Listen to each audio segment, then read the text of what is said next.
অসমৰ পুলিচৰ এটা আভিজাত্য আছে সকলো পুলিচে তেওঁৰ কথা মতে উদ্ভৱ নকৰে নিয়ম নীতি মানি চলে সেইকাৰণে পঞ্চায়ত নিৰ্বাচনত পুলিচ ব্যৱহাৰ কৰিবৰ কাৰণে পুলিচ বিচাৰি পোৱা নাই তেওঁ কয় যে দুটা পেজত কৰা মানে তেওঁৰ যিখিনি পুলিচ আছে সেইবোৰ এটা পেজত কাম কৰি আকৌ এইখিনি কৰি পেলাই আকৌ সিফালে নিব কিন্তু এইবাৰ আৰু সেইটো নহয় কত স্বেচ্ছাচাৰী হব কত স্বেচ্ছাচাৰী আমাৰ কংগ্ৰেছ কৰিবই নোৱাৰা অৱস্থা আছিল কেইদিনমানৰ আগত তেলেংগানা কেচিআৰ আজি নাইকিয়া হৈ গ'ল কিমান অত্যাচাৰী হওক নাইকিয়া হৈ গ'ল সাতটা মুছলমান মানুহে নিশ্চয় ৰজাই আপোনাৰ গাঁতত সোমাই তপ নাপালে অত্যাচাৰী লোকসকলৰ এটা সীমা থাকে ৰাইজ হিমন্ত বিশ্ব শৰ্মাই বহুতৰ ঘৰ ভাঙিছে বহুতৰ কলোৱাইছে বহুতৰ বুকু হুদা কৰিছে বহুত স্কুলৰ ল'ৰা ছোৱালী ঘাট পাওৰা কৰিছে এইবিলাক পাপ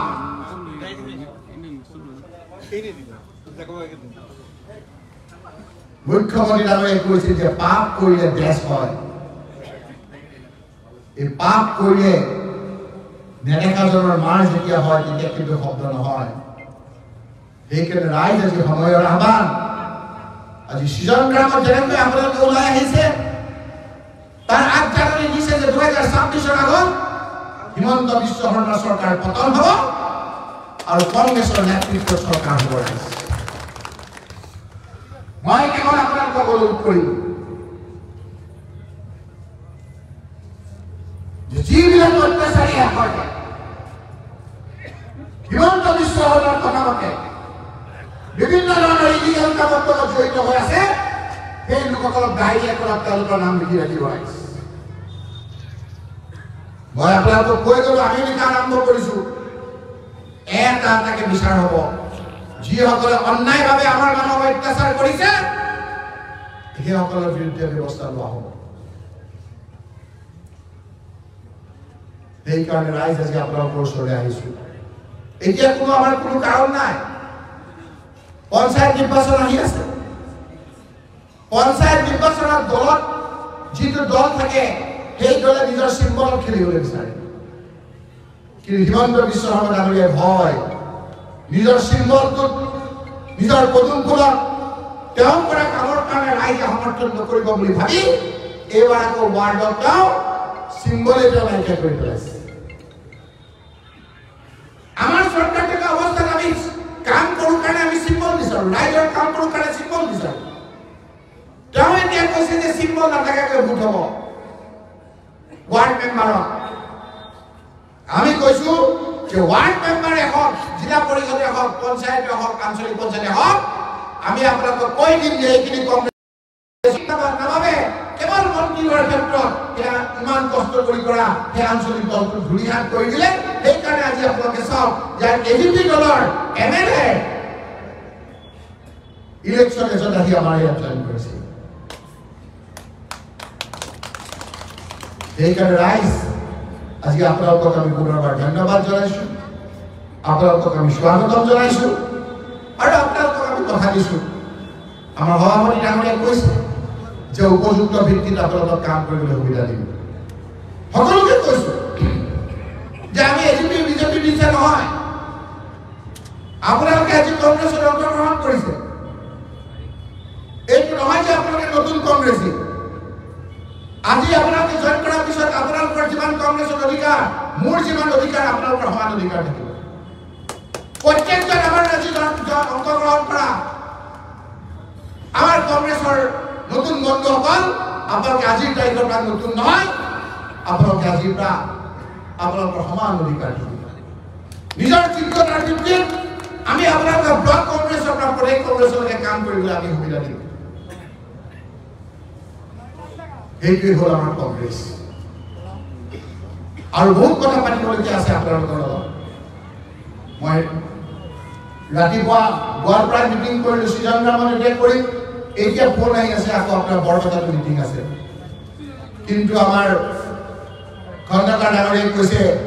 যে আপুনি ৰোজাৰ সময়তো আহিলে বৰষুণ দিলে আপুনি বেছি সময় দিব নোৱাৰিলে তাৰ পিছতো আকৌ এবাৰ আহিছোঁ নিৰ্বাচনৰ সময়ত বেছি সময় দিব নোৱাৰিলোঁ সেইকাৰণে মোক কৈছে যে এইবাৰ আপোনালোকে নহ'ব আপুনি দীঘলীয়াকৈ ভালকৈ কথা ক'ব লাগিব আৰু তাৰ পিছতে আপুনি যাব সেইকাৰণে মই আজি আপোনালোকৰ এই সভালৈ কথাটো ৰাখি ঘূৰি আহিছোঁ কালি দুগুৰি কৰি আকৌ বিভিন্ন ব্যস্ততাৰ বাবে বাহিৰত যাব লাগিব আপোনালোকক সকলোকে কথা দিছোঁ যে এই যে আপোনালোকে বিভিন্ন ধৰণে MP বুক বনাইছে MP মোৰ দায়িত্ব কি MP মানে কি অকল MP ফাণ্ড দিব নেকি আপোনালোকে এপ্লিকেশ্যন দিব মই MP ফাণ্ড দিম আমাৰ কাম হ'লে সমাজখনৰ উঠি অহা চামত সমাজখনক কেনেকৈ আমি সঠিক দিশত গতি কৰাম ইলেকশ্যনৰ সময়ত মই যেতিয়া হেলিকপ্টাৰলৈ ঘূৰিছিলোঁ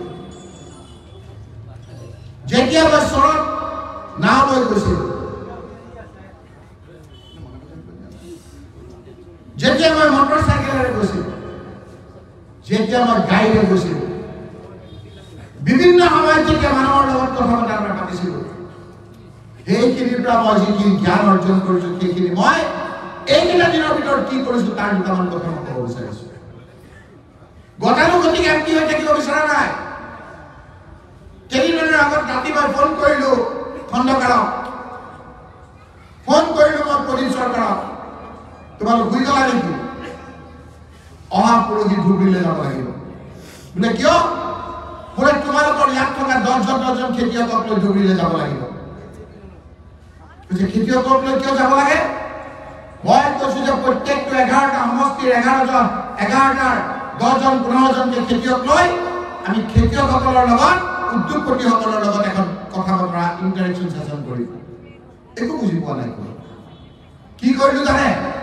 খেতিয়কসকল বহিছে যেনেকৈ টিভিত যে দেখায় আজিকালি ৰাউণ্ড টেবুলত বহে ইংলিছত কথা কয় হিন্দীত কথা কয় আমি তেনেকৈ আমাৰ খেতিয়কসকলক মাতি লৈ গৈছোঁ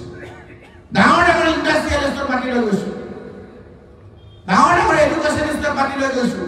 গোটেই দিন আমি কথা পাতিছোঁ কি কথা পাতিছোঁ জানে মানুহবিলাকৰ মানসিকতা সলনি কৰিবলৈ বিচাৰিছোঁ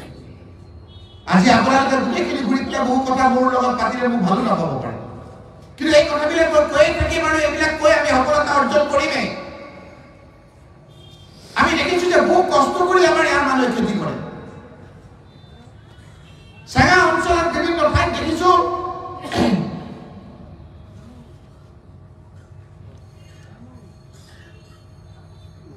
মাকৈ খেতি কৰে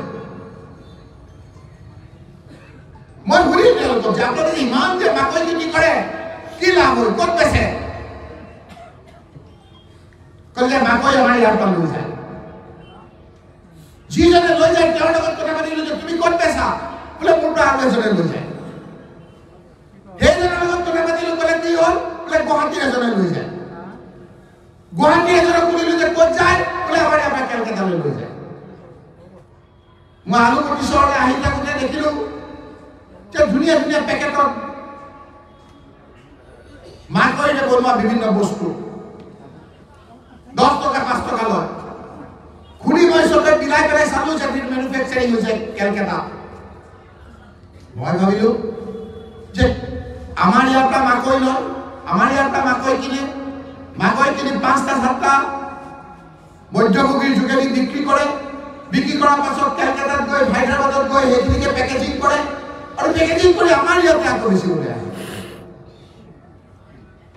কথাবিলাক আপুনি পাইছে নেকি মই ক'লোঁ যে এই কথাখিনি আমাৰ ইয়াৰ খেতিয়কক উপযুক্ত মূল্যটো দিব পাৰে নেকি সেইটো বিচাৰি চালোঁ যে আজিকালি পেট্ৰলৰ লগত কিছুমান বস্তু মিহলায় ইথানল বুলি কয় ইথানল তৈয়াৰ কৰোঁতে আমাৰ মাকৈ লাগে ইথানল কোনে বিক্ৰী কৰে সেই কথাবিলাক খবৰ ল'লোঁ খবৰ লৈ হেমালীসকলক মাতি আনিলোঁ মাতি আনি সুধিলোঁ যে আপোনালোকে যে ইথানলৰ কাৰণে মাকৈ আনে ক'ৰ পৰা আনে বোলে আমি বিহাৰৰ পৰা আনো আমি ইউপিৰ পৰা আনো মই ক'লোঁ যে আপোনালোকৰ ৰাস্তাৰ কাষত ওচৰতে আছে আমাৰ মাকৈ আৰু আপোনালোকে তাৰ পৰা আনে ট্ৰান্সপৰ্টেশ্যনৰ খৰচ কিমান হয় তেওঁলোকে যিখিনি খৰচ দেখুৱালে মই সেইসকলৰ লগত একেলগে ধূপবিন কথা বনাই দিলো কথা দিয়াৰ পিছত ভাল লাগিল আমাৰ খেতিয়কক ইটাৰৰ মালিকসকলে ক'লে যে খেতিয়কসকল আপোনালোকক আমি পইচা দিম আপোনালোকে খেতি কৰক মোৰ খেতিয়কে ক'লে যে আমাক পইচা নালাগে আমি খেতি ভালকে কৰিম আমাৰ পইচা আছে কিন্তু আমি বিক্ৰী কৰাৰ পিছত আমাক পইচাটো আপোনালোকে 3 মাহৰ পিছত দিয়ে আপোনালোকে আমাক লগে লগে দিব লাগিব সেই হবাৰ পাছত সিদ্ধান্ত হ'ল যে আমাৰ ইয়াৰ খেতিয়কে বিক্ৰী কৰাৰ 24 ঘণ্টাৰ পিছত তেওঁলোকে যিটো মূল্য সেই মূল্যটো পাই যাব তাৰ পিছত আকৌ কেইদিনমানৰ আগত চেঙা ঠেকৰ মিটিং কৰিলো result oriented interactive session with farmers and industrialists. এই কথা বতৰা পতাৰ পাছত আজি আপোনালোকে খেতিয়কসকলক সোধক যে তেওঁলোকৰ খেতিৰ মূল্যটো আগতকৈ ভালকে পাইছে যি কুইণ্টলত 12 টকা ইণ্ডাষ্ট্ৰিয়েলিষ্ট সকলে ক'লে যে আপোনালোকে ধান ৰুই কিমান টকা পায় কৈছে আমি 6000 টকা পাওঁ আপোনালোকে মাকৈ খেতি কৰক আপোনালোকে 2200 টকা পাব পাৰ কেজি 2200 টকা কুইণ্টলত যদি 2200 টকা হয় 6000 টকাতকৈ 2200 টকা 2200 টকা তেওঁলোকে 22000 টকা পাব আমাৰ খেতিয়কসকলৰ পইচা অলপ হ'ব উপাৰ্জন বাঢ়িব সেই ধৰণৰ চিন্তাধাৰাৰে আমি আজি কাম কৰিব লাগিছে হৈছে বহুত এইটো প্ৰচাৰ হোৱা নাই আৰু এতিয়া আপোনালোকে ৰিজাল্ট নাপাব উদূৰ ভৱিষ্যতে আপোনালোকে চাব আমাৰ এই মাকৈ খেতি কৰিব চাবৰ কাৰণে বাহিৰৰ পৰা লোক আহিব আপোনালোকে চাই থাককে কামল পৰিৱৰ্তন হ'ব সেই চিন্তাধাৰা আমি আগবাঢ়িবলৈ বিচাৰিছো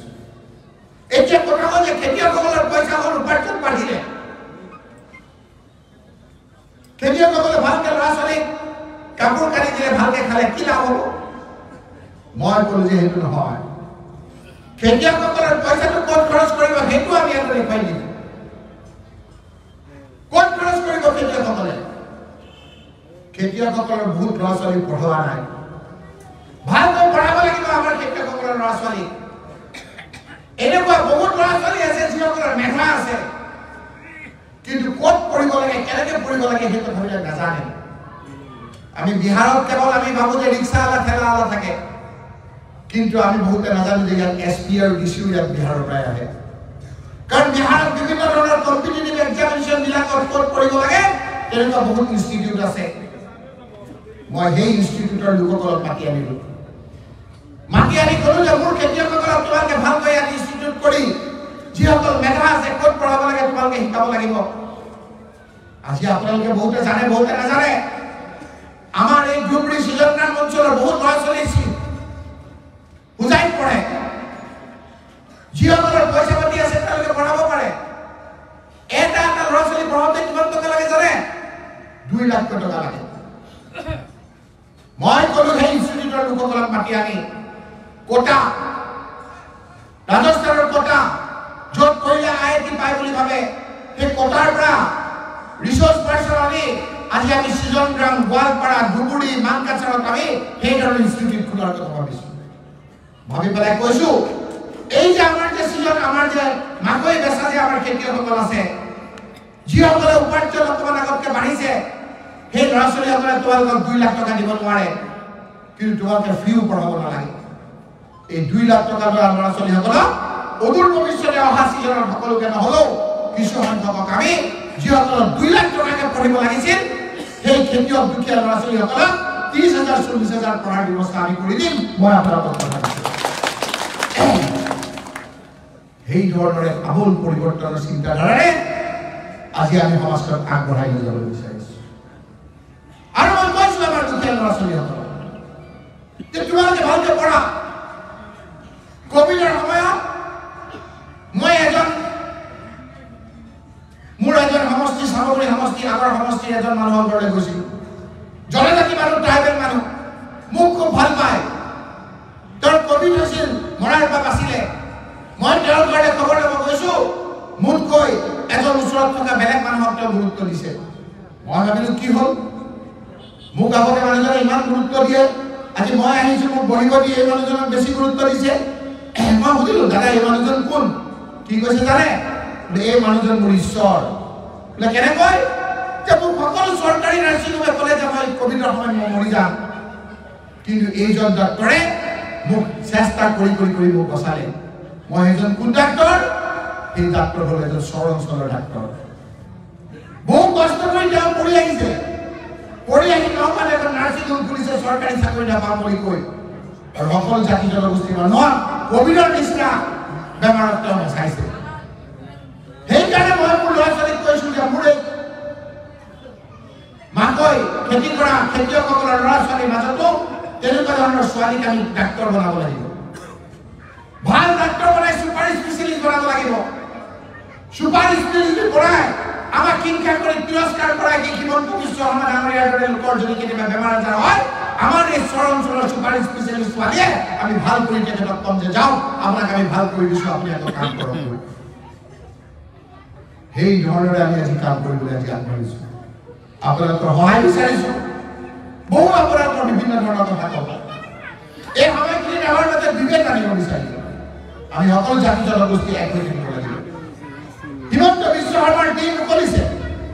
হিমন্ত বিশ্ব শৰ্মা ডাঙৰীয়াৰ অত্যাচাৰ অন্ত কৰিব এই অন্ত কৰাৰ মূল বস্তু হ'ল আমাৰ একতা আমাৰ শক্তি সকলো জাতি জনগোষ্ঠী আমি মিলনেৰে থাকিব লাগিব সেয়ে মই বাটেৰ খণ্ডকাৰ কাছেম চাহাব আৰু জানিসকল এই মহিলা কংগ্ৰেছৰ লোকসকল এই যুৱকসকল এই মুৰব্বীসকল আলি মোলামাসকল